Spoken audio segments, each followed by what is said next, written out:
Alrighty, working with a new angle here.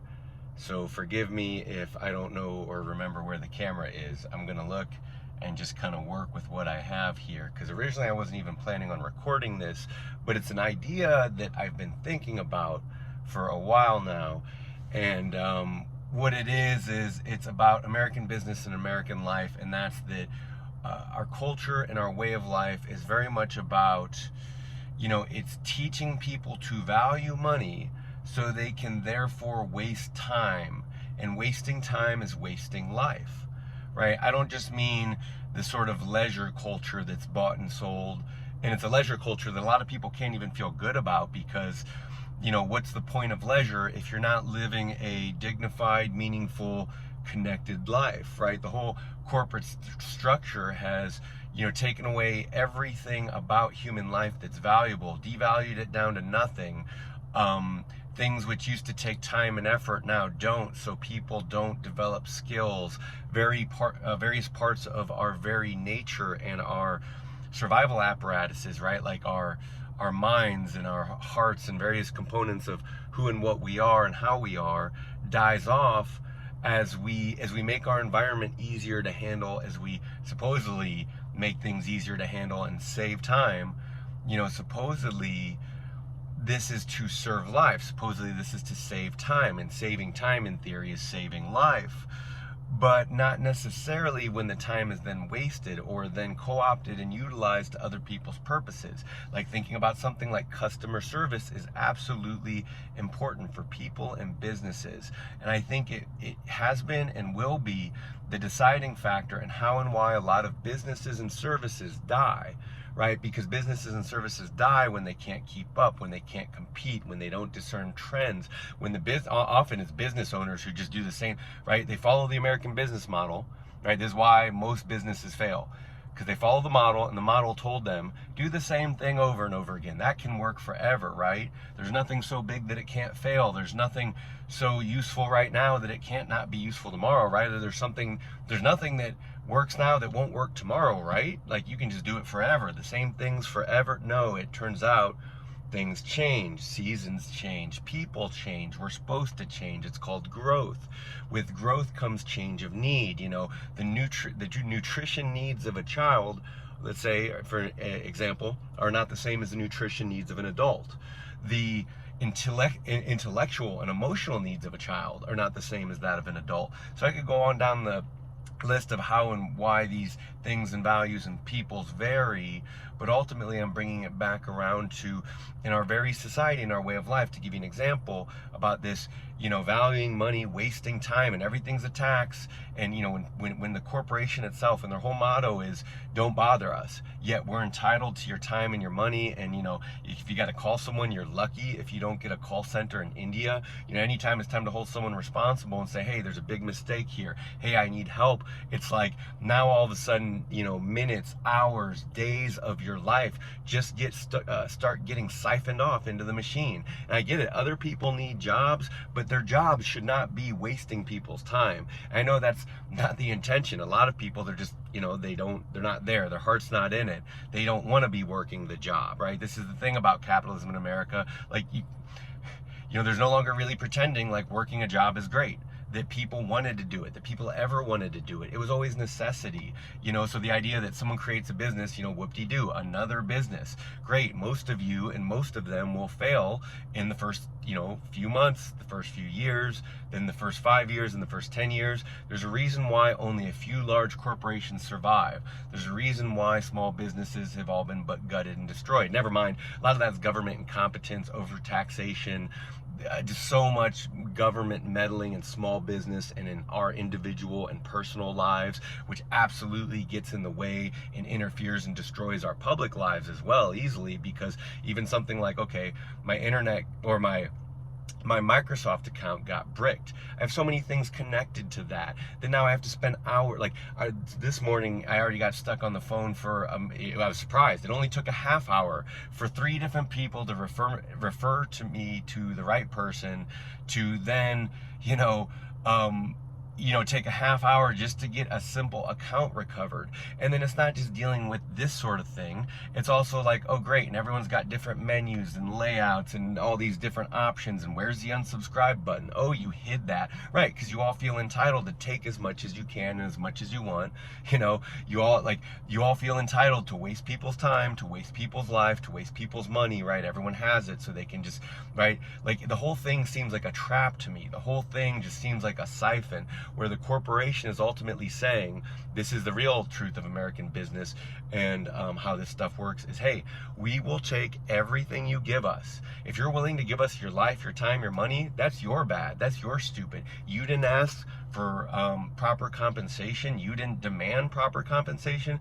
They didn't ask for consent to waste your time. They didn't ask for consent to design your life. They didn't ask for consent for anything. So why should you ever put up with, poor customer? You shouldn't. You really shouldn't. So anyway, I was really nice to them, and they were nice to me. I wasn't, it's not their fault. It's not my fault. In this case, I'm blaming. I see this as my excuse to get off of Microsoft. Like, I hate their corporate culture. I hate their. I've just never, again, there's never been anyone to talk to. There's never been anyone to help. The errors I've seen in some of their products and services that are just perpetuated and kept, almost seems like, do people need a job or something, right? So you leave the errors in, right? I've seen this with engineers and construction people. Like, a lot of this stuff is intentional, guys. If you're too good at your job, you make yourself obsolete. And maybe that's exactly part of the problem of modern life, is that man is a general animal, and individual and collective has been so good at his job, that we've just rendered humanity worthless and incomplete and unnecessary to itself, right? I said in the other video just earlier that people go to the market and they can buy everything on the market, including people, and they do, right? And that when that's the case, well, then who needs anyone? And when, everything's time and money, so you can then, I guess, just be alone or be isolated, right? Or suffer from a loneliness epidemic, or all these things that supposedly modern people are suffering from. Look and see why. It's our way of life. It's how the corporation has displaced the importance of the human, valuing the dollar, yet utterly wasting time in life. Do you see how it's basically like a hamster wheel? Do you see how nobody cares? If someone doesn't care about their time, you better believe they're not going to care about yours, right? So this is what I mean when it has a degrading prisoner effect on everyone, is because everyone's bad attitude affects everyone else, right? I guess his old Zig Ziglar quote, it's a cat-kicking world. Guy gets a ticket, gets to the office, yells at his secretary. Secretary's upset, yells at her husband. Husband's upset, yells at his kid. Kid's upset, kicks the cat, right? So it's a cat-kicking world, and shit always rolls downhill. I know middle management likes to go, meh, meh, meh, meh, meh, meh. We don't like law and order. We don't like patriarchy. We don't like this and that. Meh. But the reality is that people die without these things. And I understand the criticisms of our culture and our very, I keep calling it, it's not that I think all Americans are insane, but most of them who aren't directly insane are definitely candidates for the madhouse. And the fact that this is all normal to them, and that, and look, I know, I'm sure there's plenty of people, I've heard the complaints, and I could go on down the list of how our culture and our corporations teach people to value money, which they don't even have, yet waste time in life, which they have, but which gets taken, right? It's like an infinite egress into nothingness. It's just this, it's a void.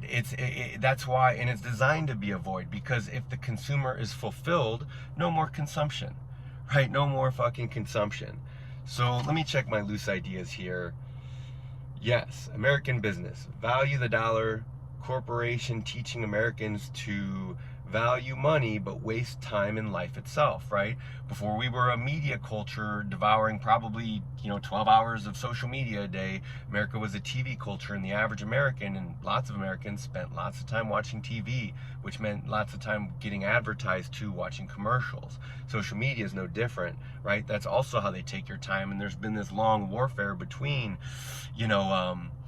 the evolutionary arms race of advertising and ad blockers, right? And that when all of American culture has basically been advertising billboards, even if it's the highest art, it's you know, it's only there because someone promoted it, because it's brought to you by Coca-Cola, because, you know, someone had to sponsor it, because everything costs a lot, because, you know, the people who took everything, like, that's the way it's designed.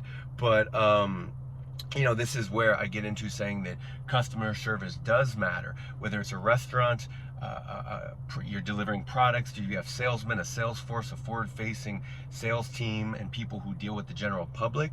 You know, customer service is the most important thing in the world, not more now than ever, in an isolated world where Americans feel worse than ever, are more neurotic than ever, more lonely than ever. You know, being able to take care of their needs, because that's where it's done generally, is on the market, right? Unfortunately, a lot of people, they don't have good family, they don't have good friends, you know, or all they have around them is corporate people, or no, you know, again, I talk about this stuff, right? There's a reason why Americans guard themselves and protect themselves, focus on their, you know, the divide between our private life and our public life has always been strange, and a very wide divide.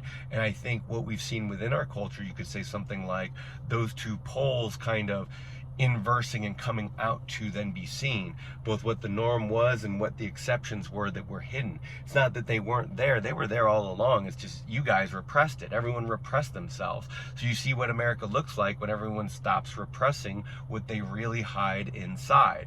And maybe that's a spooky thought for you, and it probably should be.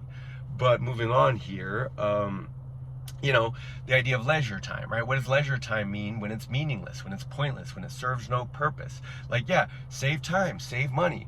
I don't know, so you can go home and drink your bottle of wine alone faster, right? Why? A lot of Americans live like that and have long lived like that, right? And plenty of people, they're a part of organizations and communities, but that's just because that's all there is. It's not like they wanted to, it's not like what they would have chose or what they would have created. It's just what's available, right? So culture always suffers from these limitations, just like individuals and groups suffer from very real limitations. Anyway, so, you know, we've been dealing with America as a culture of harassment, a culture of no consent, a culture of a business siphon that will take everything you will give it. Oh, you want to give it, whether it's your time, energy, money, your work, your labor, it wins. It always wins. Oh, you want to do product reviews? It wins. Oh, you want to do, like, you're working for it no matter what. Do you guys see how this came to be? Like, people, like, you turn on YouTube or any social media and look, everyone's reviewing things, everyone's doing things, but then you realize, like, wait a minute, everyone's working for these giant corporations freely, right? I have marketing videos for Cadillac, right? That was unsolicited marketing. There's a reason why I titled them that. I understand what this all is and how it works, right? No one even, you know, the corporation doesn't even need to pay people. They just do it willingly, and then they get paid peanuts in comparison. And then the way so many, like, I don't even want to monetize myself on social media, because I don't want to be beholden to how that works, but you are anyway, right? And this is kind of like the social credit system that's kind of a natural system, and also built into now our larger media network, because, you know, we do have reputations, we do have names, we are supposed to be mindful of what we say and how we say it, right? We should be held responsible. I agree with that. Like, freedom of speech is the ultimate responsibility, let's say. Cool. Like, I'm okay with that, right? You know, there's a reason why people are constantly fighting and rejecting one another and ideas. Like, you know, the idea that one party is right or wrong is insane when you see they're both saying the same thing. I'm right, you're wrong, or some variation thereof. Anyway, we have this culture of harassment, right? I remember since I was a kid, there's always some salesman, there's always some beggar, there's always someone who thinks they're entitled to your time, your money, your energy. A lot of times they'll get nasty or bother you. You know, just leave me alone already. No, I know you got to make a living. Don't take it out on me, right? Why do you got to bother me? Why do you got to harangue me? Why do you got to push me? Why do you got to try and dig the knife into my insecurities? And I get it. I play into it too, but that's because I understand image is everything. How we feel about ourselves and our relationship to the world is everything. And when the corporation state has robbed Americans of their rootedness, their sense of connection, their sense of well-being, their sense of not just having or being able to have things in this world, but just being, like, so it's robbed them of material well-being, and it's robbed them of spiritual well-being. Neither of those exist anymore in America, leaving just pathology, right? There's no rootedness, there's no sane and grounded frames upon which people agree. There's no actual coherent cultural story. There's no purpose, there's no meaning. It just means it's left survival, the corporation, everyone doing what they got to do to survive. And yeah, it's long been this way, and part of the art is the image and its projection, right? The projection of power as America as a world superpower who changed how everyone did business, or rather the English who set how everyone did business. So anyway, and I guess, they were building off of what was built before. And last for now, the worst part, the excess leisure, the entertainment, the decadence, the laziness, the TV culture, the media culture. Again, save time. For what ends? What even is the purpose? And it's not even that these things save time. They save you time on the short end, but by the time you need technical support, you pay on the back end. And again, they always win. No matter what you want to do, they're going to be benefited more than you. So it's always figuring out how to turn it back in your favor for you, for your family, for your loved ones. Because someone has to be responsible for someone here, right? Yet not everyone can just defer responsibility to an increasingly authoritarian and totalitarian state and media model and business model, right? So anyway, this is just where my thoughts have been, where my head has been, and I just wanted to share it and get it out there more than anything. I told you I don't care about the monetization of these videos, at least as traditional advertising is done. I'm selling a service. That's my image consulting. If you need help with your appearance, behavior, and communication, I can help you. The number one way you can improve the qualities and quantities of the good things in your life is by working on yourself. It's not trying to be someone else or something you're not. That's not just going out and buying a product to make up for any perceived weaknesses or lack in you. It's about bringing out what's there. It's about mastering what's there, learning yourself, understanding yourself, better relating to yourself, therefore better relating to others. Because here's the difference between me and other image consultants and stylists.